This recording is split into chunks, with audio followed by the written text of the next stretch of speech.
Okay, so without further ado, let's meet our speakers then.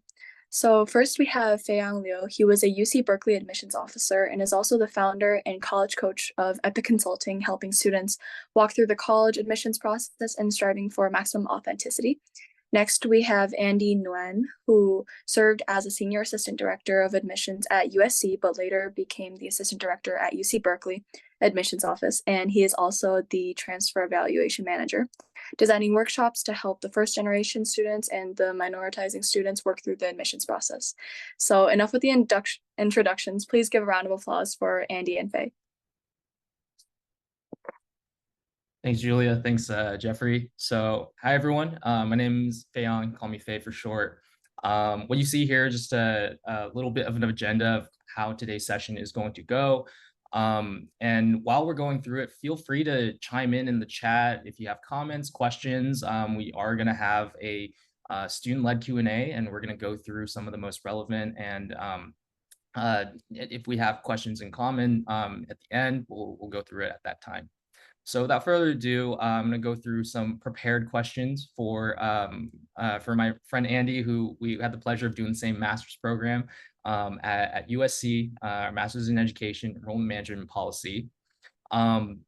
So the first question I'd love to get your thoughts on, Andy, is, in your own words, how would you describe your work as an admissions officer? And maybe what's one of the most important things you wish maybe students or parents knew about the work that you do? Yeah. First off, thanks, Fei Yang. Thanks for having me here. And similarly, thank you to Jeffrey and the entire Hellobox team for coordinating this today, and looking forward to our conversation. And you know what, Fei Yang, that first question, how would I describe my admissions work? I think it's changed. My definition has changed. When I first started off in the industry, in this field, I probably just would have described it as,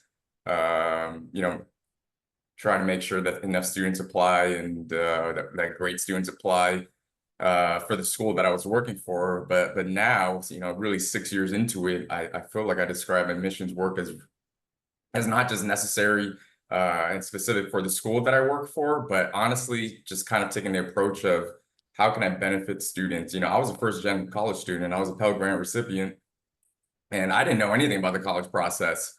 And looking back, I want to be that student, that person that I needed when I was younger. So now a lot of my presentations, a lot of the work I do is not necessarily USC specific or Berkeley specific, but really trying to just give students the information they need so they can earn their college degree, regardless of the school. And if it's the school that I work for or not, the most important thing is earning that education. So it's really just expanding access to education and making sure that we're doing so in a way that's holistic and fair and thorough. And then to your second question is, I feel like I wish families and students knew that it's more than just academics, right?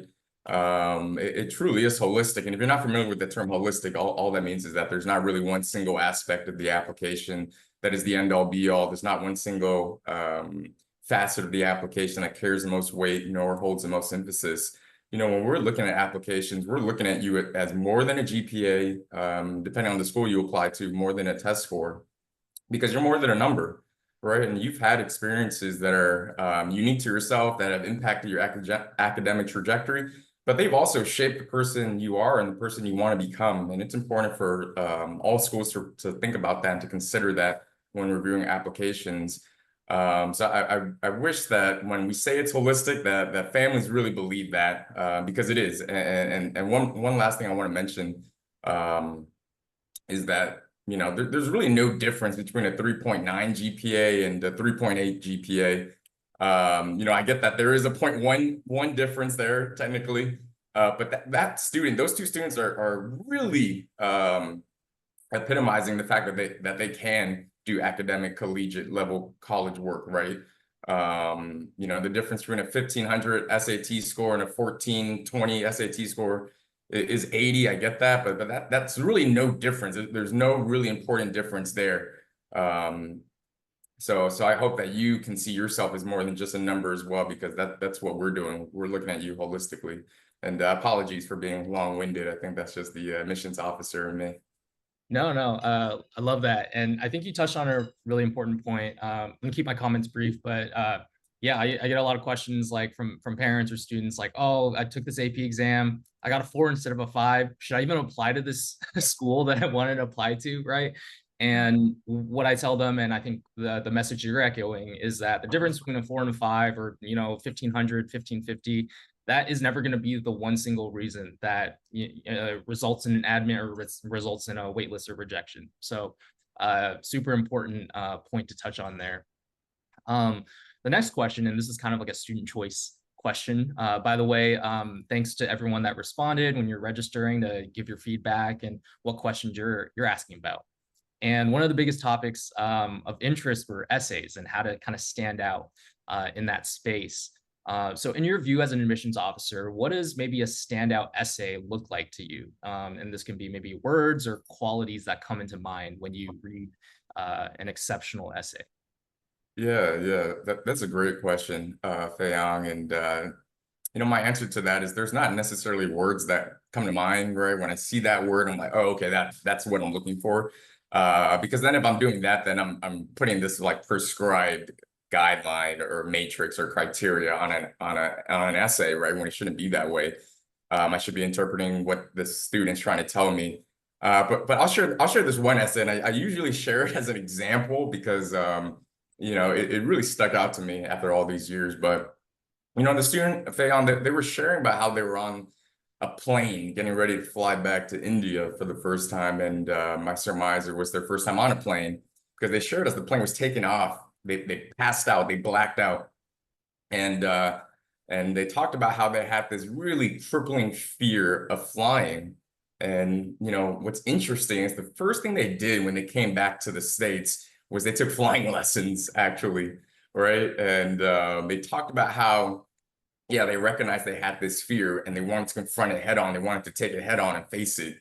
And the next thing they talked about, and honestly, Fei-Yang, I think it's probably the most important thing, is that they were able to tie it in with how this experience was going to help them in the future. They talked about how they overcame this potentially, excuse me, potentially most traumatic experience of their life. That now this, organic chemistry midterm, easy money, this calculus final that they're going to experience at Berkeley or at Stanford, whatever the case may be, no problem at all, because they have something in their back pocket they can turn to as evidence and as confidence to say, I overcame this, so everything else, easy money. My point is sharing that story with y'all is not to say that you need to have some traumatic life experience, but you recognize how this one story can really tell us a lot more about a student than simply telling us their life story, right? Saying, hey, I was born here, I went to kindergarten here, and then my dad got a job in Seattle, so we moved up to Seattle for middle school. I didn't really like it there. It rained a lot. It was really gloomy. So then my mom got a job in Austin, so we moved out to Austin. Not a big fan of Austin. It's a little hot. So then now I'm applying back to schools in California because I enjoy the moderate weather. That doesn't tell us a lot about a student, and you'd be surprised how many essays, I read thousands of them, how many essays sound something similar to that. So my advice to students is to never really give us your life story, but rather the story of your life, right? And there's a key distinctive difference there.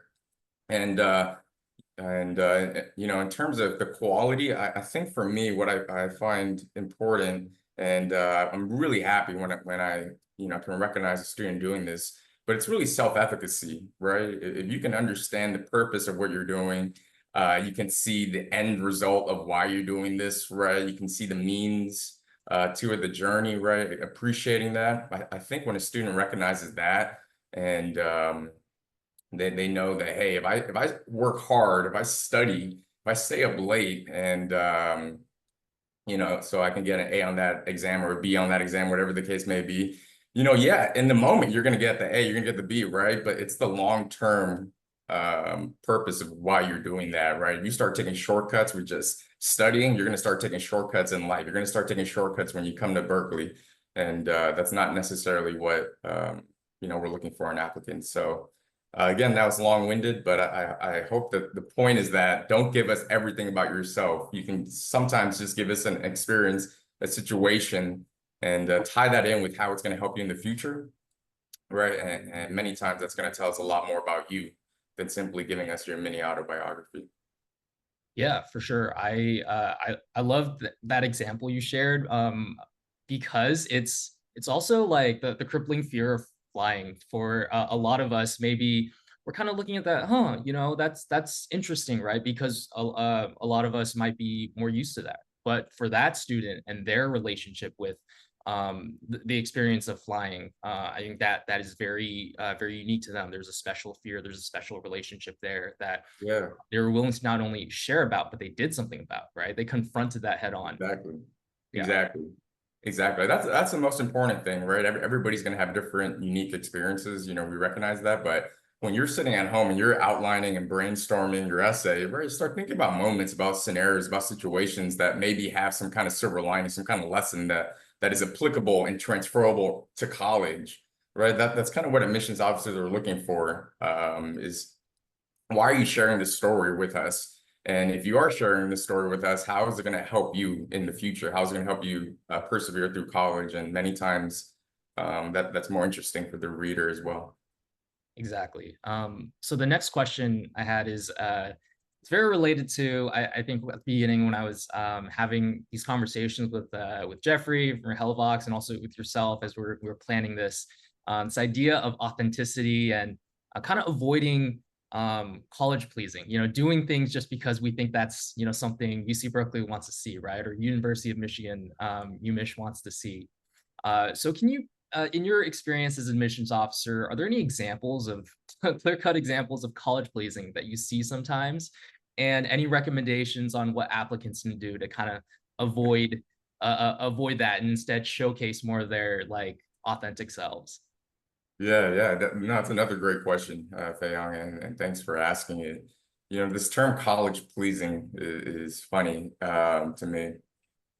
A lot of times I'll see it when it comes to the short answer questions, right? Like why this university, right? And a lot of times students will say, well, hey, the school is located in the Bay Area. It's located in LA. There's a lot of opportunities there. Or I went on this admissions tour of the university. Now I love it, right? And and I met with this student and oh my God, that professor, what they're doing and just things that I know necessarily it's just you trying to demonstrate interest, right? And a lot of schools, I know some schools they definitely track demonstrated interest, but a lot of schools don't track demonstrated interest, right? I think by virtue of submitting an application to a university, guess what you're doing? You're demonstrating interest, right? But I think what's important, and if I can share a recommendation on how you can avoid this, is to really not think about demonstrated interest, but rather demonstrate understanding.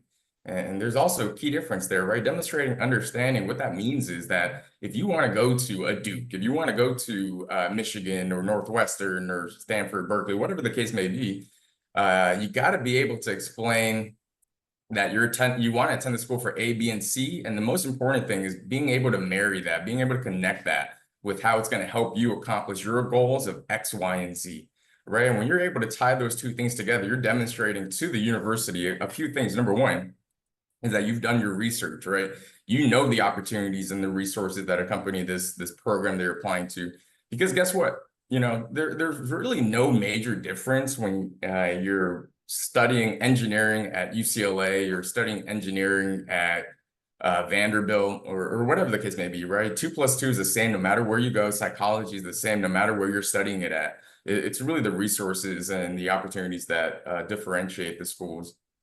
Number two, what you're demonstrating is that you have a genuine interest, maybe even a passion for this program. And I think the most important thing you're going to be able to demonstrate is that you have goals beyond your 4 years at that university. And if you can do that, I assure you're going to stand out, right? And it also means you're being authentic to yourself, right? You shouldn't just be applying to computer science because everyone's doing it. You shouldn't be just applying to business administration because your friends are doing it, right? That's when you start talking about the program and why you're applying to that major, it's just going to not sound authentic because you're not even interested in it. So that's the most important thing that should undergird what you're doing is that you're applying to the school and the program that you're most interested in and have a genuine interest at that. Yeah, that's a great example. I just to add on to that, I think when I was reading applications, like one example of college pleasing was, you see a student that I remember there was this one student who did a bunch of like, engineering activities and STEM related activities. But then the major they listed was psychology. And then the essay they wrote was also on psychology. So then for me, that led me to ask questions like, okay, is engineering or it's psych, right? Or is it one of those things where I haven't looked at our full attendee list, but for those of us that have East Asian or South Asian parents, like maybe the discussion is a lot of times, hey, my kid wants to go into STEM, but I hear communications is easier, or I hear, hey, psych is easier to get in as a major, right? So let's put that down because there's a better number or higher chance. And I'll say this, and maybe Andy, you can back me up on this. Like, it doesn't work. I think as admissions officers, we kind of like typically see through that, 9 times out of 10. And it just comes off as you're trying to, again, you're college pleasing. You're trying to do take these actions not authentically for yourself, but because you think that's gonna help you get in for the sake of getting. Yeah, no, that's exactly it. And if I may leverage off of what you just said as well, yeah, you can't really game the system, to be honest with you, right? Yeah, you could be a 3.9 GPA student, 4.0 student, right? Have president of robotics club and whatever the case may be. And then you're applying to your point, maybe English or rhetoric or literature, some of these quote unquote easier majors to get into. And when I'm reading your application, I say, wow, you don't even seem interested in this major, right? And on the flip side to that, there may be a student who on paper, might not have a 3.9 GPA. They might be at a 3.3, 3.4, but they can really talk well about why they're studying, why they want to study this major, how it's going to help them in the future. They speak to specific resources and opportunities that accompany that program, right? And to me, that's going to be a student who's a better fit for that program and for that major than someone that's just, trying to quote unquote game the system. So yeah, that's a great point. Yeah, love that. Love that. So the next question, also a student choice question, and also related to sort of college pleasing. So it's a good segue. Are there particular types of extracurricular activities or leadership roles that tend to resonate more with admissions officers? And if so, or if not, how can students effectively highlight their activities in their application? No, another great question, to be honest with you. And I get the question, certainly, I do. I find a lot of times students are just like, well, let me just have a super long, lengthy list of extracurricular activities, right? And I need to be well-rounded. I need to be in this club, and I also need to be in an athletics club, and I also need to be doing something that's related to community service. And if you're interested in all that, by all means, right? But truthfully, when I'm looking at applications, I'm not looking to see who has the longest list of extracurricular activities. I'm not thinking about, wow, this is a really well-rounded student. Oh my God, they're president of this and they're vice president of that, and they're the historian in this and treasurer of that, right? If that's your resume, that's great. I'm not trying to downplay that, right? But you can find leadership in many things that doesn't necessarily require you to have a quote unquote leadership title, right? And here's an example is I love when students talk about all the familial responsibilities they have, right? Whether that means helping out their grandparents, taking care of their little sibling, helping out their parents at their parents' business, right? Whatever the case may be. Because sometimes that, to me, can represent more leadership capabilities and initiative taking than simply being president of the Key Club or something like that, right? So I really enjoy and like when students can talk about kind of that family responsibility on top of being a great student. And leadership can be found in many ways than just being just having a title. So for me, I'm not necessarily looking for that. And if I can say the one thing that resonates with me is really that family aspect and really taking a leadership role in that. And how can you effectively highlight this in your application? Just by simply talking about it, right? I know the Common App, for example, It gives you kind of, I think, 20 activities you can talk about. Now, however, I do find that it can be limiting. But if memory serves me right, I think you only have like 40 words you can share in the description of your activity summary. So sometimes ask the college, right? Ask the admissions officer if you're able to provide your resume with that. And if you don't have a resume yet, don't worry about it. It's fine. You know, I imagine you're only 17, 18 years old, whatever the case may be. I didn't have a resume when I was that age. I remember being in my high school, and I went to a large public high school. We had like 900 kids in my graduating class, and there was a college admissions guy, kind of like myself, coming to talk to us. I think he was from CSUN, and he was talking about this resume. And I swear, I was like, man, this guy's just being bougie, being fancy, pronouncing it resume. And I was like, bro, this is pronounced resume. And and that's a true story. But, you know, my point in sharing that story is you don't need to have a polished resume or anything like that, right? And you don't need to have a super lengthy extracurricular activity list. I find that if you're passionate about something, there's consistency in what you're doing. You know, I find that to be more important than simply having 20 activities on your resume. Yeah, totally. I also I know you mentioned president of Key Club. Was that a veiled shot because you knew I was in Key Club? But no, I'm kidding. You know what? No, I had no idea. I had no idea. But I just to piggyback off that, you mentioned kind of the well-roundedness, and one of the myths that I really love sharing or debunking for parents and students is that this notion that admissions officers are looking for every single student. They're looking for well-roundedness, right? They're looking for someone who has done sports, music, done, you know, academic programs and all, you know, checklists, looking for everything. But that's just not the case. That's not to say that colleges don't admit well-rounded students, but their priority is more for a well-rounded class, right? So for Berkeley, and forget exactly how many, what 10,000, you know, students that you admit every year, something around that. You're looking for a well-rounded class. You know, you don't want 10,000 soccer players. You know, you probably want a little pocket of soccer students that stand out playing soccer, students that stand out maybe doing music or whatever it is that they're into, you know, their interests that you alluded to. And then these groups of students can learn from each other and contribute to each other's in that sense. Yeah, Theon, that's a great point. Thanks for sharing that. And if I can also add something, this maybe ties in with the first question about what I wish parents and students knew. But you kind of hit it right on the head there. It's universities, you know, they're building and shaping a class, right? That is more than just numbers, and it's more than just this cookie cutter applicant, right? That's not what we're looking for. We're building and shaping a class. And we're really trying to highlight the importance of diversity. And diversity means that more than just race and ethnicity. It's geographic diversity, it's socioeconomic background, it's cultural background, right? It's lived experiences.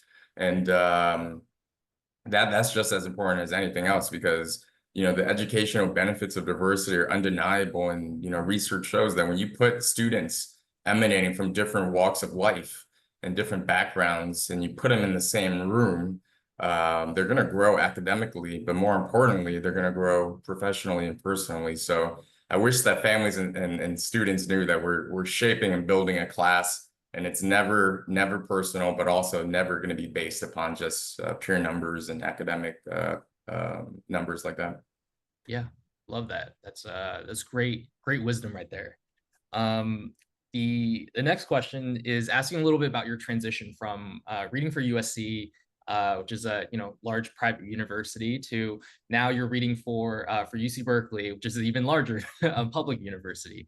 What has that adjustment been like? You know, being an admissions officer in these two different contexts, and serving, you know, students or applicants that are similar in some ways, but maybe slightly different in others.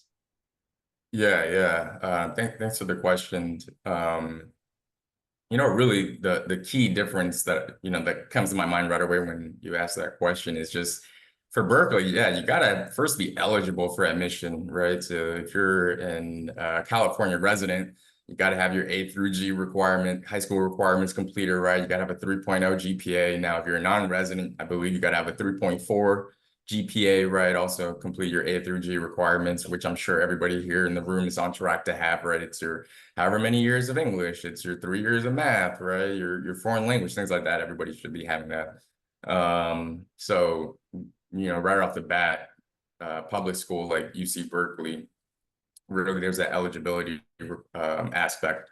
But once you're eligible for it, there's a lot of similarities actually. When I say holistic, I really mean that, right? My job would be so easy, Fei Young and everybody in the room. It would be so easy if I was just like, oh, you have a 4.0 GPA and this is what we care about most. Okay, well, let me just, look at all the 4.0 GPAs. Maybe I'll dip into the 3.8s or whatever, right? It would be so easy if that was the case. But then at the same time, it wouldn't be fun and my job wouldn't be as rewarding nor as fulfilling if that was the case. I know from my time at USC and now at Berkeley, I get a lot of joy from reading essays, right? Reading the short answer questions and the PIQs here at Berkeley, right?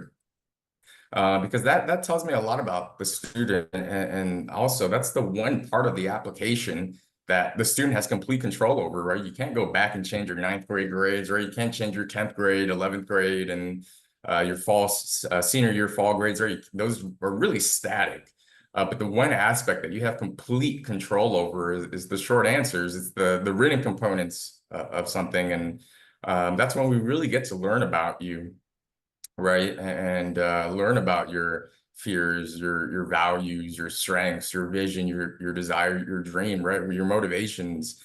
And, it's also being able to put a name and recognizing and acknowledging that this is actually a person behind this application, right? And they put in hours, weeks, months, whatever the case may be. They work with individuals like yourself, Fei Young, into putting together a well-crafted application. And it's important that individuals like myself and my colleagues and I, we're reciprocating that same level of dedication by looking at your application holistically and contextually, and not just seeing you as a number.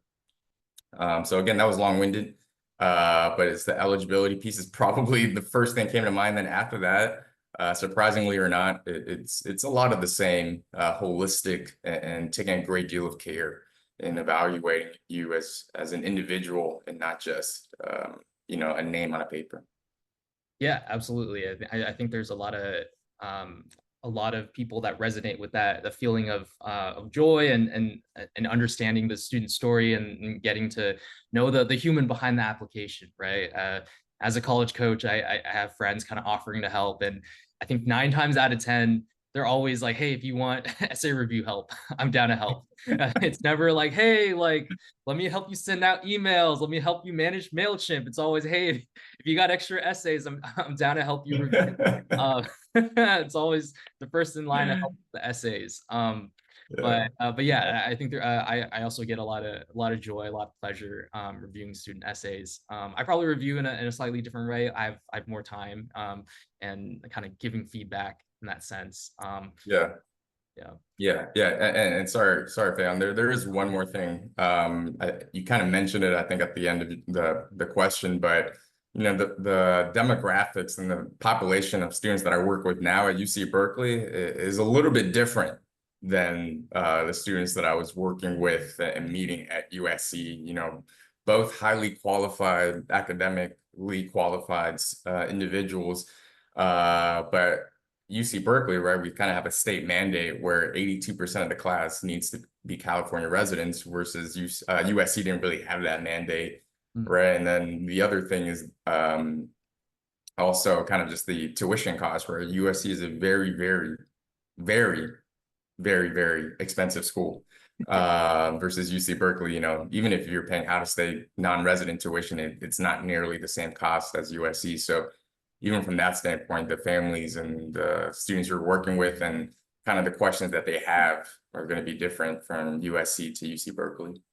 Yeah, absolutely. And I think I know a lot of our audience is tuning in from Michigan, and kind of UMich is one of the schools they're looking at. So maybe there's some resonance with how you described UC Berkeley.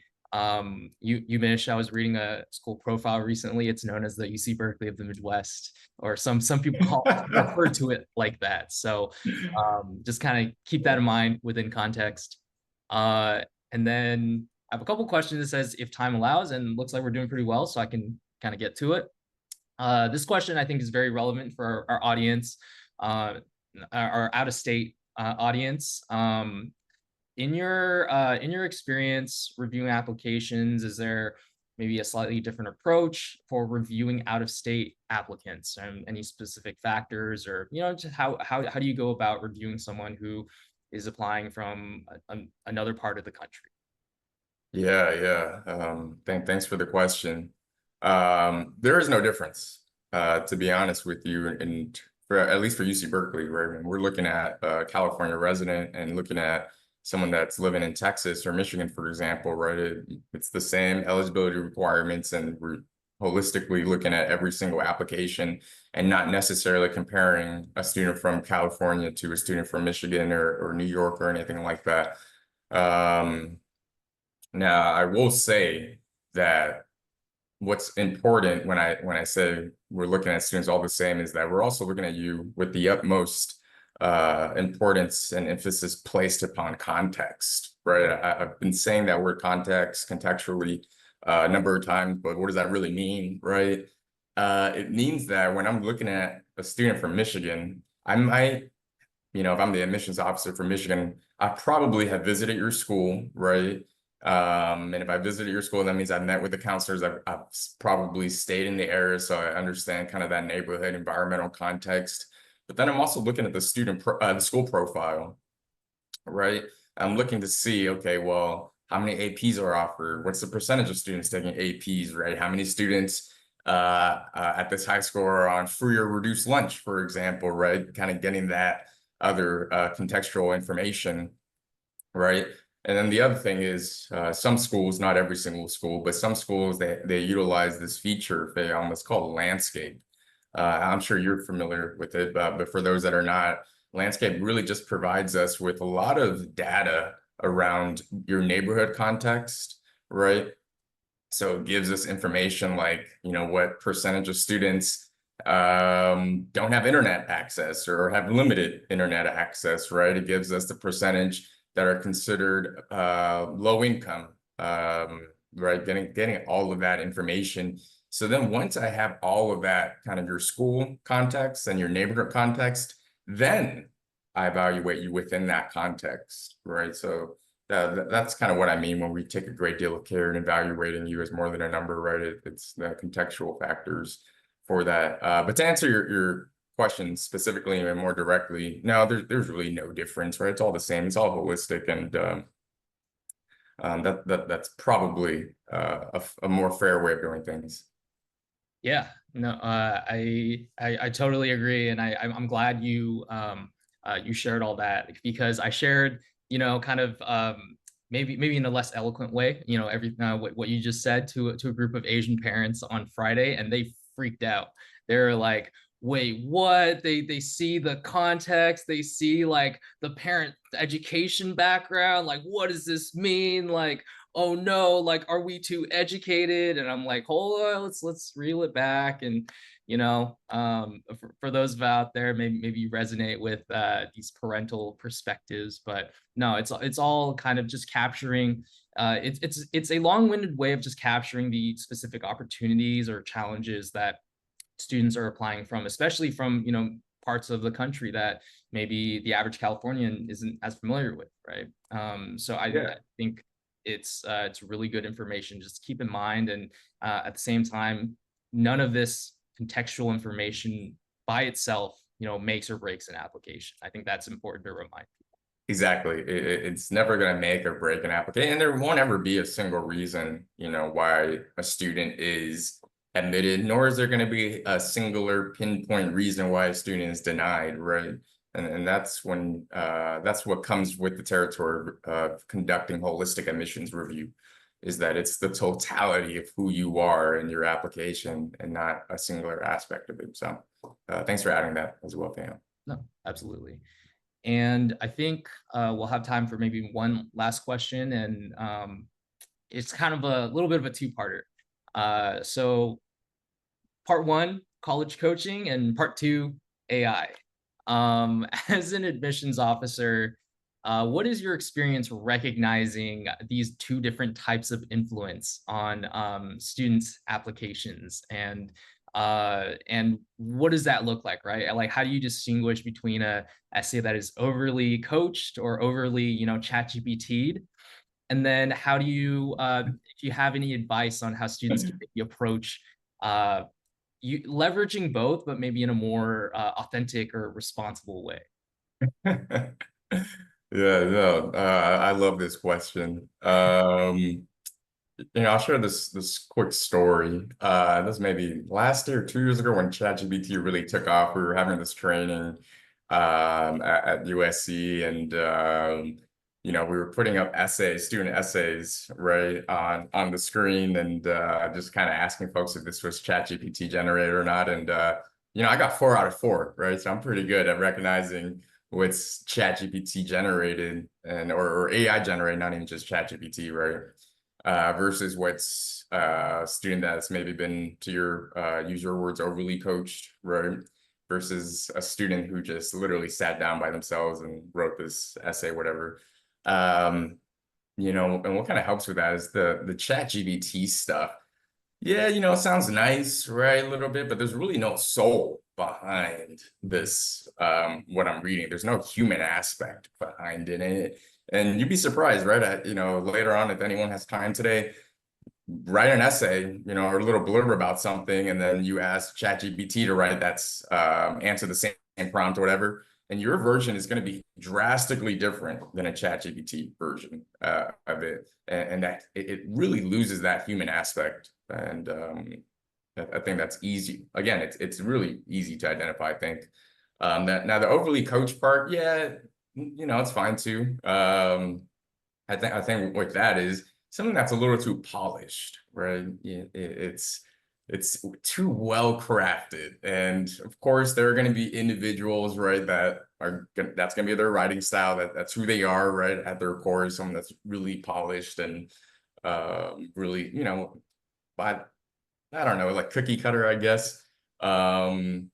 Now, the ones I enjoy reading are the ones that I can tell a 16, 17-year-old wrote this, right? They write it in the exact same way they probably would talk to me in person or talk to their friends, right?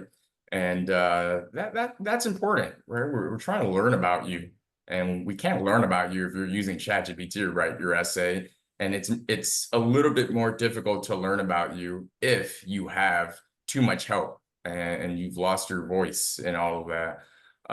So yeah, it's great to get support, whether it's from outside help or a coach or your English teacher or something like that. But it's also okay to sound like a 16, 17, 18-year-old, because that's who you are. And you don't always have to be super grammatically correct. But if you are using the wrong your or the wrong there, I will personally judge you. No professional judgment, but I will personally judge you. Yeah. No, just to piggyback on that a little bit, like I for me and Andy, you're a millennial, right? I don't know. Oh, are you I on could be Gen Z. I wait. could be Oh, Gen Z. you're Gen Z. Oh, okay. I don't know. You're I'm a millennial. I'm like maybe like 2 years from that like cutoff. But I think Sure. it's as we're on, I wouldn't say I'm on social media all the time, but in terms of on TikTok, so I see kind of how Gen Z or Alpha Gen or you communicate in real life, right? I see the types of words, the communication, and a lot of times the essay just doesn't reflect much of that at all. Not to say that your essay isn't TikTok short, but especially for UC Berkeley, most students don't get a chance to come in for an interview. When I was reviewing in 2021, it was something like maybe 10-15% get a chance to interview. So in that sense, like, your essay is your face to face, right, with the admissions officer, and hey, like, give you an opportunity to tell your story.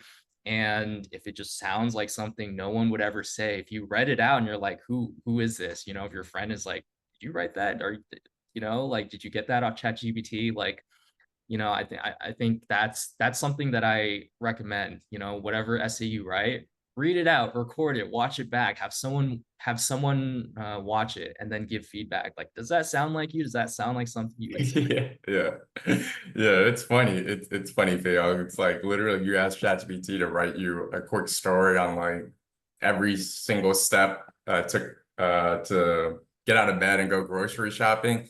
Every little thing would sound like the greatest thing ever, like getting out of bed and then opening the door was this momentous feat, and going down to your car, walking to the bus was this grand journey, and all the fruits at the, you know, like it just doesn't sound realistic and it doesn't sound real and nothing an actual human being would say. Yeah, sounds like a script for the next Disney movie. That's right. That's right. Cool. All right. I think that will take us through the first segment of our session. So at this point, I'm gonna go ahead and